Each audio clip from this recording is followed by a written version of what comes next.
There we go. We're sitting here with Ken Simmonds from Savoy Brown. Hello there. How you doing? And I'm going to switch on to my interview mask. There you go. First question I want to ask you is, as we were discussing, you've been on the road for 50 years starting next year. Right.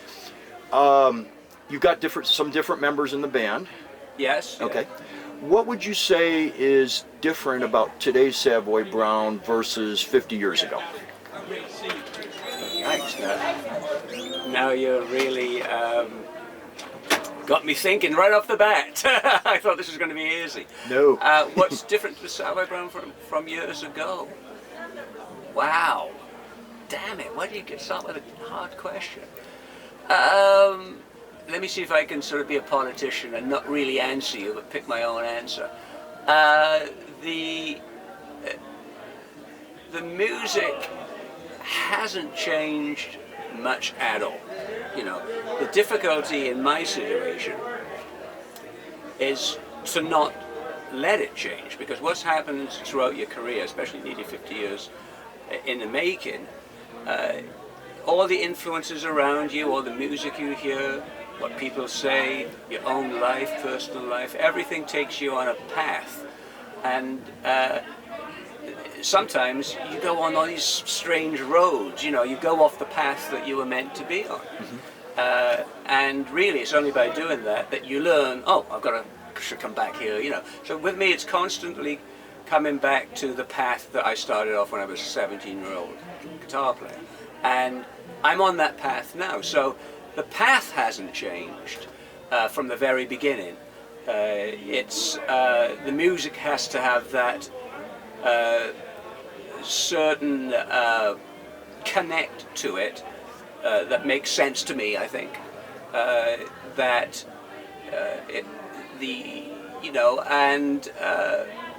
So ideally I'd like to say that if the music was exactly the same now as it was in '65, you know, that would be a miracle, because nothing needed to have been changed from '65.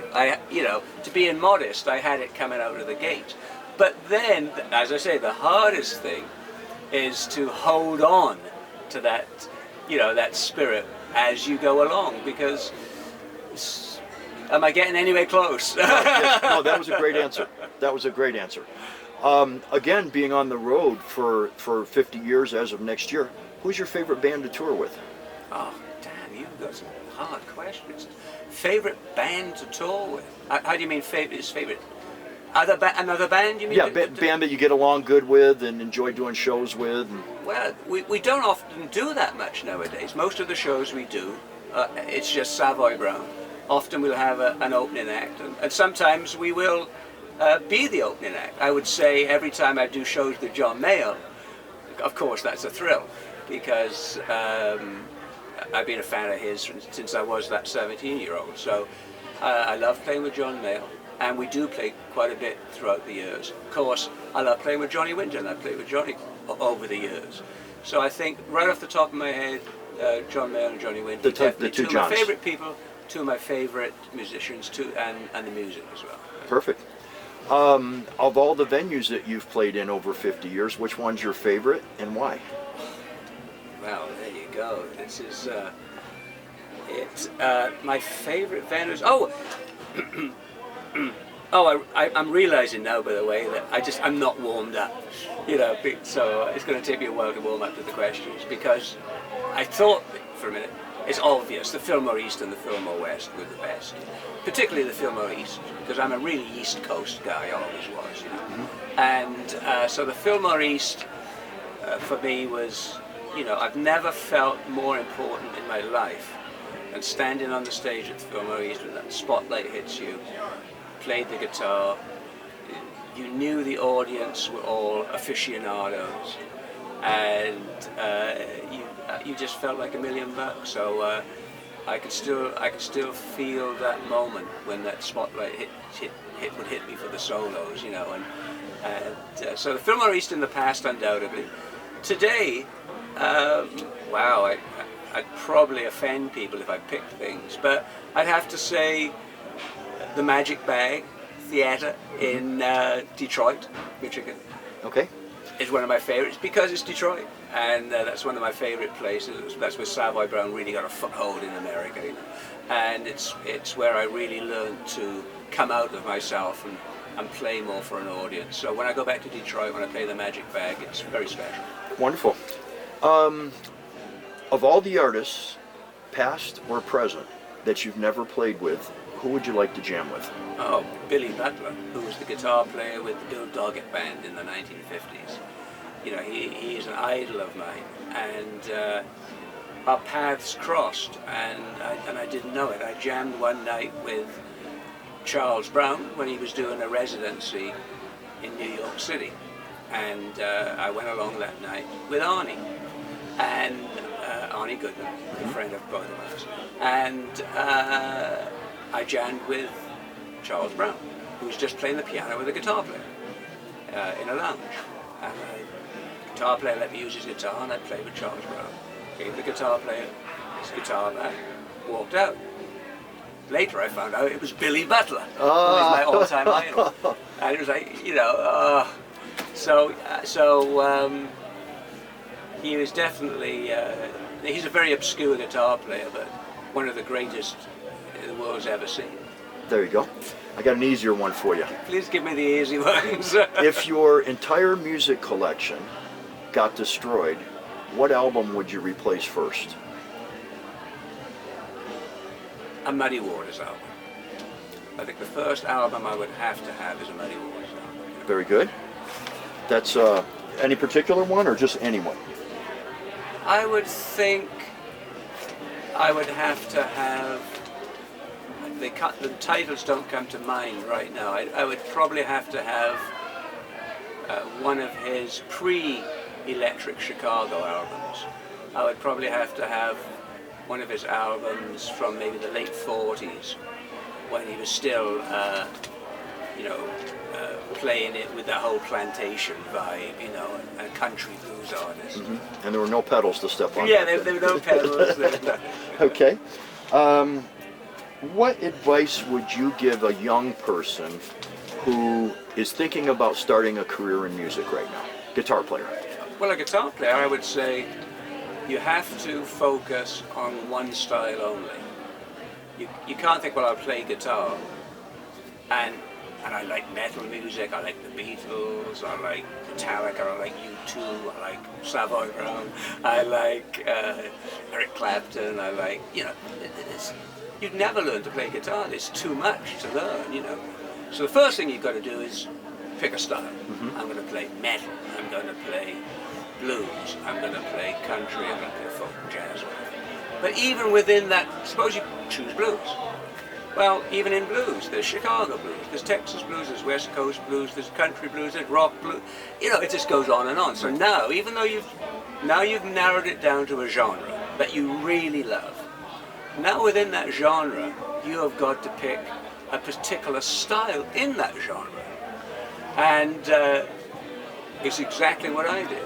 And when you do that, all you do is play that style in that genre at the exclusion of everything else. Oh, I'm sorry, guys. And at that point, you learn much faster, because even within blues, there's too much guitar to learn. You have to focus down, you have to put blinkers on, and you're going to have to say, okay, I'm going to play West Coast swing. That's it. And within a short period of time, you'll be a good West Coast swing guitar player. But if you're playing West Coast swing, and you think, hey, Kim Simmonds rocks out a bit, and start, you know, before you know it, you're going to spread yourself too thin. So pick a genre, pick a style within that genre, and practice and concentrate and specialize in that. Stick to that one subcategory. Yeah. That's excellent. What kind of what artist that's come out in the last 10 years has made an impression on you? Any type of music.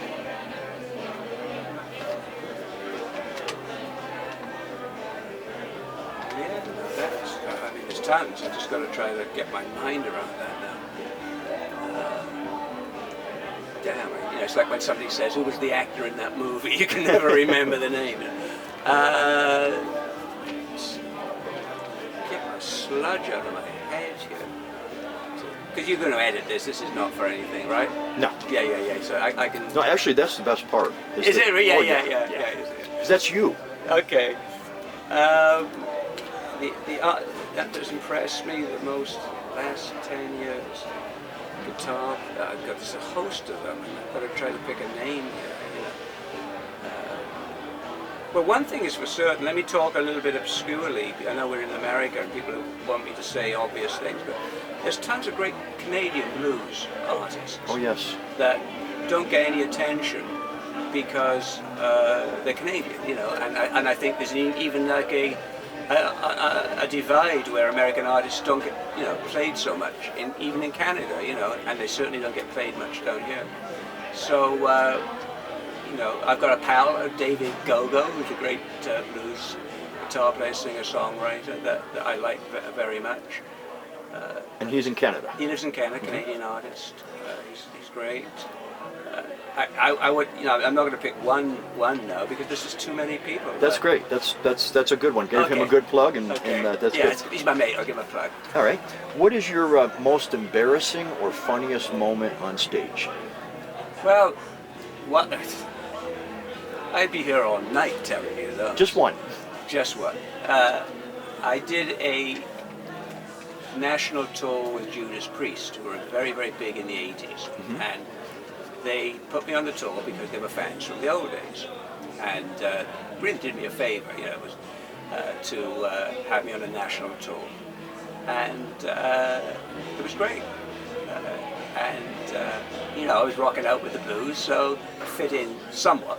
And the guitar player came up, one of the guitar players came up to me and we were talking. He said, "Oh yeah, I used to watch you when I was a kid." I said, "Yeah."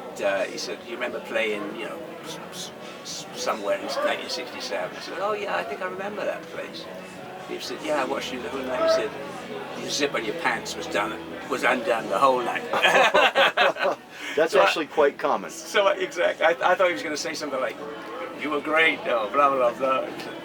So I said, "I remember the night." I said, "Oh yeah." He said, "Yeah, your pants zipper was undone the whole night." That's a pretty common one. The next one I'm going to ask you is one that's going to make you think for a minute, and that is, what question would you like to answer that no one's ever asked you? What question would I like to answer? That no one's ever asked you.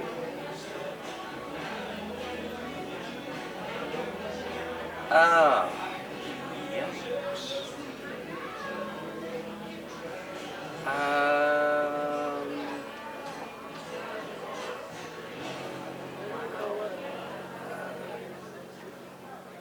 Maybe it would have to be perhaps a political or a religious question, because nobody asks you political or religious questions. There you go. Because as soon as you talk about politics or religion, you know, you lose friends in a hurry.